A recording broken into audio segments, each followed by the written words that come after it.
बिस्मिल्लाहिर्रहमानिर्रहीम। नाज़रीन, नहायत इम्पॉर्टेंट क्वेश्चन जो कि अक्सर होम्योपैथिक डॉक्टर हज़रात से किया जाता है कि मेडिसिन को यानी होम्योपैथिक मेडिसिन को किस तरीके से इस्तेमाल किया जाए और किन किस्म की एहतियात की जाए और मेडिसिन के दौरान में कितना वक्फ़ा होना चाहिए एक खुराक से दूसरे खुराक के दौरान। इस चीज़ को जानने के लिए अपनी अटेंशन को बरकरार रखिएगा। आइए प्रोग्राम की तरफ चलते हैं।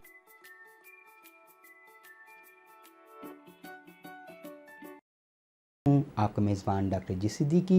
आप देख रहे हैं अलशफ हेल्थ एंड केयर क्लिनिक। आज नहायत ही इम्पॉर्टेंट चीज़ को हम डिस्कस करने के लिए जा रहे हैं। अक्सर पेशेंट ये क्वेश्चन करते हैं कि होम्योपैथिक तरीके इलाज में जब अगर मेडिसिन ली जाए तो किन चीज़ों की एहतियात की जाए, यानी उनके प्रिकॉशनरी मेजर्स क्या होंगे दवाई इस्तेमाल करते वक्त, और दवाई की खुराक को किस तरीके से लिया जाएगा और किन चीज़ों से परहेज़ किया जाएगा। तो इसको जान रहे हैं हम। आइए हम आपको ऐसी इम्पोर्टेंट्स मालूमात इससे मुताल्लिक फ़राहम करते हैं जो आपने इससे पहले कभी नहीं सुनी होगी। होम्योपैथिक तरीके इलाज में नहायत ही ज़रूरी है कि जब आप मेडिसिन को इस्तेमाल करने लगें तो आपके मुंह में किसी भी किस्म का कोई जायका नहीं होना चाहिए।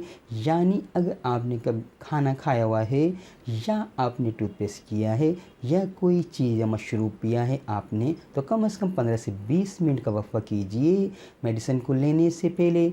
या मेडिसिन अगर आप ले चुके हैं तो 15 से 20 मिनट कोई खुराक आप नहीं लेंगे जब तक कि आपकी मुंह का जायका फीका ना हो जाए। आपने ड्रॉप मेडिसिन यानी इस्तेमाल नहीं करनी। होम्योपैथिक बेस्ट तरीका ये है कि होम्योपैथिक तरीके इलाज में अगर पोटेंसी यानी कि अगर मेडिसिन की पोटेंसी 3x 30 या 200 या 1 m है तो उसके 1 से 2 ड्रॉप आप अपने टंग के नीचे यानी यहाँ 2 ड्रॉप्स को गिराया जाए तो ये बहुत तेज़ी से फंक्शन करती है।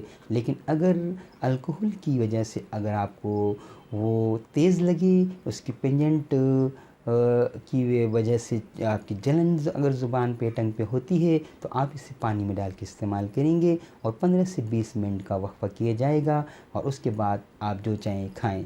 याद रहे कि अगर स्मोकिंग की जाती है, जो लोग स्मोकिंग करते हैं उन्हें इस कदर इसके मुकाबले में जो कोई किसी किस्म का कोई टोबैको इस्तेमाल नहीं करते हैं तो उन्हें इसका फ़ायदा बहुत जल्द नज़र आता है होम्योपैथिक के इलाज में, होम्योपैथिक दवाई का। अलबत्ता कुछ एहतियातें हैं जिसमें मेडिसिन को आप जो अगर कहीं स्टोर करते हैं तो उसे सही वाली जगह पे यानी जहाँ धूप ना हो वहाँ रखा जाए और दूसरी एलोपैथिक मेडिसिन से दूर रखा जाए। इसी तरीके से परफ्यूम वगैरह से भी उन्हें मेडिसिन को दूर रखा जाए क्योंकि इस तरीके से उसकी अफादियत में कमी आ जाती है। दौरान इलाज कोशिश की जाए कि कॉफ़ी इस्तेमाल नहीं की जाए, अल्कोहल इस्तेमाल नहीं की जाए, टोबैको इस्तेमाल नहीं की जाए। अगर आपने मेडिसिन ली है तो मेंथोल उस वक्त इस्तेमाल ना करें।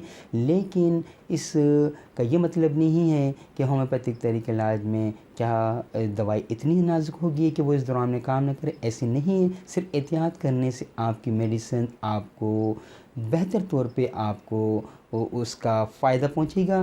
तो इस तरीके इलाज में अब जब आप दवाई लेने लगेंगे, अगर आप पोटेंसी 30 इस्तेमाल कर रहे हैं तो आपने उसकी 4 खुराकें लेनी है, यानी सुबह, दोपहर, शाम और रात को 5 कतरे 3 से 5 कतरे आधे कप पानी में सुबह, दोपहर, शाम और रात को लेने हैं। अगर ये मेडिसिन 200 पोटेंसी में है तो आपने 3 से 5 ड्रॉप यानी 3 से 5 कतरे सुबह और इसी तरीके से 3 से 5 कतरे रात को लेने। अगर ये पोटेंसी 1 m यानी 1000 पावर की है तो वीकली आपने एक खुराक लेनी है। 3 से 5 कतरे आधे कप पानी में लिए जाएंगे। इस तरीके से अगर पोटेंसी 10 m है यानी 10,000 पोटेंसी है तो उसे आपने फोर्टनाइटली यानी 15 दिन के बाद इस्तेमाल करना है। तरीक़ेकार बिल्कुल सेम होगा। 5 कतरे यानी 3 से 5 कतरे आधे कप पानी में आप लेंगे। अगर पोटेंसी 1 लाख पावर की है यानी cm पोटेंसी है तो मंथली बेस पर यानी 1 महीने बाद आपने दवाई लेनी है। 3 से 5 कतरे आधे कप पानी में इस्तेमाल करने हैं। अगर टेबलेट फॉर्म में है मेडिसिन, जैसे बायोकेमिक की मेडिसिन होती हैं, तो बच्चों के लिए 2 ग्रेन की खुराकें यानी 2 छोटी टेबलेटें बच्चों को दी जाएंगी। ज़ुबान टंग के नीचे डाल दी जाएँ तो डिज़ॉल्व हो जाती हैं। और बड़े अशखास यानी बालिग मेच्योर लोग 4 टेबलेट यानी 4 ग्रेन की एक खुराक लेंगे। इस तरीके की 4 खुराक रोज़ाना ली जाती हैं। सुबह, दोपहर, शाम और रात को 4 टेबलेटें ज़ुबान पे डाल लें और वो डिज़ॉल्व हो जाएंगी। ये बायोकेमिक मेडिसिन को लेने का तरीका है। दौरान इलाज परहेज़ यही है कि आप मेडिसिन इस्तेमाल कर रहे हैं तो टबैको और कॉफ़ी से और मेंथोल से परहेज़ किया जाए। और दवाई लेते वक्त ये कोई केयर करने की ज़रूरत नहीं है कि आपने खाना खाया हुआ है या नहीं है। दवाई को, होम्योपैथिक दवाई को आप खाने से पहले भी इस्तेमाल कर सकते हैं और खाने के 15-20 मिनट के बाद भी इस्तेमाल किया जा सकता है। Alshifa health and care clinic से यूँ ही जुड़िएगा। इजाज़त दीजिएगा डॉक्टर जी सिद्दीकी को। अस्सलामु अलैकुम।